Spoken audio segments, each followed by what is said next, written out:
नमस्कार दोस्तों, स्वागत है आपका मेरे YouTube channel greenery is life में।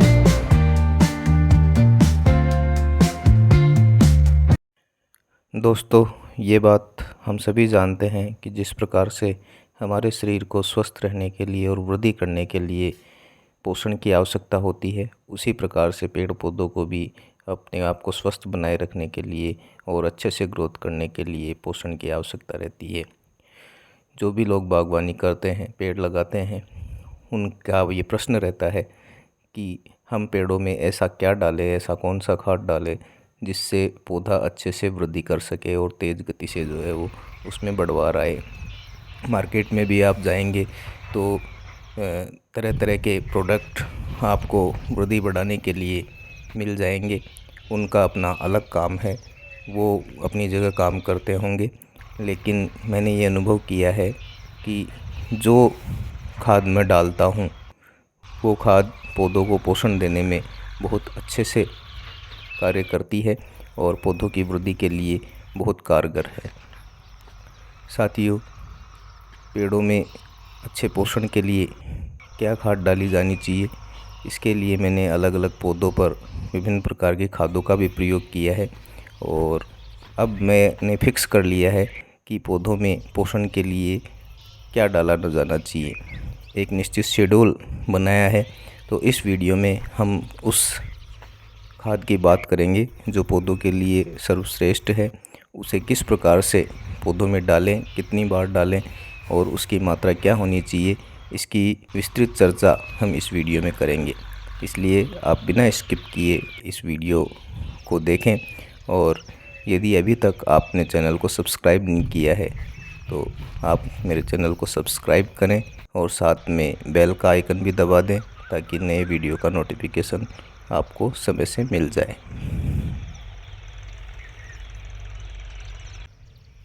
तो दोस्तों, आप इस पेड़ की जड़ों में देख रहे हैं दुनिया का सबसे बेस्ट फर्टिलाइज़र जो पौधे के संपूर्ण विकास में अपनी महत्वपूर्ण भूमिका निभा सकता है। जी हाँ, मैं बात कर रहा हूँ देसी गोबर की सड़ी हुई खाद की। ये खाद जो है वो सबसे बेस्ट फर्टिलाइज़र है पेड़ पौधों के लिए और इसमें भरपूर मात्रा में नाइट्रोजन, फास्फोरस, पोटास और अन्य सूक्ष्म तत्व जो हैं वो पाए जाते हैं और पेड़ की लगभग सभी पोषण आवश्यकताएं जो हैं वो इस खाद के द्वारा पूरी हो सकती हैं। ये खाद डालने से पहले दोस्तों, चूँकि पौधा अपनी सारी पोषण आवश्यकताएं, लगभग सारी पोषण आवश्यकताएं जो है वो जड़ों के माध्यम से ग्रहण करता है, इसलिए इसकी जड़ों का और इसकी मिट्टी का जिसमें ये पौधा उगा हुआ है उसका स्वस्थ होना ज़रूरी है, कीट रहित होना ज़रूरी है। तो इसके लिए ये खाद डालने से पहले हमें इसकी मिट्टी की निराई गुड़ाई अच्छे से कर लेनी चाहिए और रासायनिक या जैविक कीटनाशकों का उपयोग करके मिट्टी में मौजूद कीटों को नष्ट करने का प्रयास जो है वो पहले करना चाहिए। मेरे द्वारा जो कीटनाशक प्रयोग में लाया जाता है, मैं अमूमन कार्बोफुरान 3% करके एक दानेदार रासायनिक कीटनाशक आता है, उसका उपयोग करता हूँ। निराई जब खाद देनी होती है उसके 5-7 दिन पहले इसकी निराई गुड़ाई करके जो है उसमें ये कीटनाशक दवा इस्तेमाल करता हूँ। साथ में कोई कॉन्टैक्ट या सिस्टमिक फंगिसाइड इस्तेमाल करता हूँ ताकि जड़ों के आसपास कोई फंगस लगी हुई हो तो उसका भी नाश हो जाए, वो भी नष्ट हो जाए और पौधे की मिट्टी जो है वो स्वस्थ हो जाए। उसके बाद 5-7 दिनों बाद जो है वो गोबर की सूखी हुई पुरानी सड़ी हुई खाद इस्तेमाल करता हूँ। ये पेड़ की उम्र के अनुसार इस्तेमाल करता हूँ। जैसे 1 साल का पेड़ है तो मैं उसमें 15 से 20 किलो, 2 साल का पेड़ है तो 20 से 25 किलो और यदि 2 साल से बड़ा है तो 25 से 35 किलो के लगभग सूखी हुई गोबर की खाद जो है वो इस्तेमाल करता हूँ। सूखी हुई गोबर की खाद यदि उपलब्ध नहीं हो तो बागवानी करने वाले मित्रों को चाहिए कि वो इसका कलेक्शन करके रखें, इसका स्टॉक रखें और इसको सड़ाकर ही इस्तेमाल करें। जैसा कि आप ये देख सकते हैं बिल्कुल सड़ गई है ये खाद। और उसके बाद जो है वो मैंने इसको पेड़ की जड़ों में डाला है। अब पेड़ की जड़ों में डालते समय ये ध्यान रखना चाहिए कि पेड़ की जो तने के आसपास का हिस्सा है वहाँ पे यदि हम खाद डालेंगे तो उसका खास फ़ायदा पेड़ को नहीं मिलेगा। पौधा ज़्यादातर पार्श्व जड़ों से अपना पोषण प्राप्त करता है, तो पार्श्व जड़ों के पास खाद जानी चाहिए। तो हम एक थाल बना लेंगे, थाल नुमा संरचना बना लेंगे और उसकी चौड़ाई जो है वो इसकी जो कैनोपी है, इस पौधे की जो शाखाओं का प्रसार है, उस तक हम इस थाल का प्रसार रखेंगे और अच्छे से मिट्टी में मिक्स कर देंगे इस प्रकार से।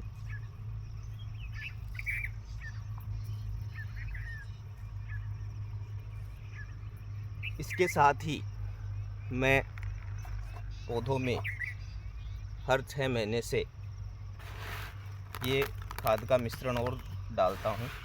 इस खाद के मिश्रण में मैंने लिया है डीएपी, और डीएपी के साथ जो है वो एक माइक्रोन्यूट्रिएंट मिक्सर है पाउडर के रूप में, वो मैंने लिया है। इस माइक्रोन्यूट्रिएंट मिक्सचर में जो है वो जिंक, बोरॉन, मैग्नीशियम, आयरन, इस तरह के तत्व जो हैं वो पाए जाते हैं। मार्केट में रासायनिक में यदि आप जाते हैं तो बहुत सारे मिल जाते हैं। तो लगभग 150 ग्राम मैंने डीएपी ली है, क्योंकि ज़्यादातर एनपीके की पूर्ति गोबर की खाद कर देगा, इसलिए ज़्यादा डीएपी डालने की आवश्यकता नहीं है। और साथ में माइक्रोन्यूट्रिएंट्स की पूर्ति के लिए मैंने एक माइक्रोन्यूट्रिएंट मिक्सचर जो है वो लिया है। इसको भी मैं गोबर की खाद के साथ जो है वो पेड़ की कैनोपी में चारों तरफ डाल दूंगा इस तरह से।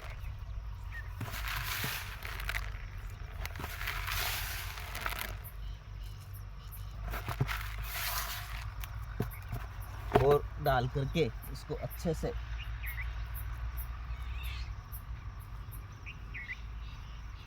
मिट्टी में मिक्स कर देंगे। नमी पर्याप्त है अभी, क्योंकि बारिश का समय चल रहा है, तो पानी देने की आवश्यकता नहीं है। यदि पर्याप्त नमी न हो तो ये खाद देने के बाद जो है वो पेड़ में अच्छे से पानी दिया जाना चाहिए। तो इस प्रकार ये खाद जो है ये दुनिया की सबसे बेहतरीन खाद है पेड़ पौधों के लिए, और इसका कोई दूसरा विकल्प नहीं है साथियों।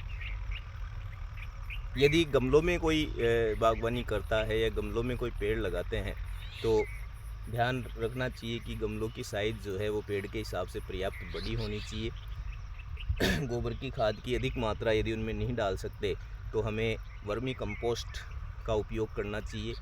केमिकल में नहीं जाना चाहते तो सरसों की खली छाछ में सड़ाकर यदि इसमें डाली जाए तो वो भी बहुत सारे माइक्रोन्यूट्रिएंट्स की पूर्ति जो है वो पेड़ में करती है।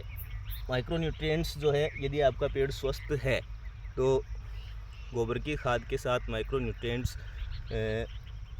जड़ में ही डाले जाने चाहिए, क्योंकि जड़ के द्वारा हालांकि समय लगता है पौधे को ग्रहण करने में, लेकिन यदि पौधा स्वस्थ है तो जड़ में डाले हुए जो माइक्रोन्यूट्रिएंट्स और खाद है वो ज़्यादा दिनों तक पेड़ को प्राप्त होती है।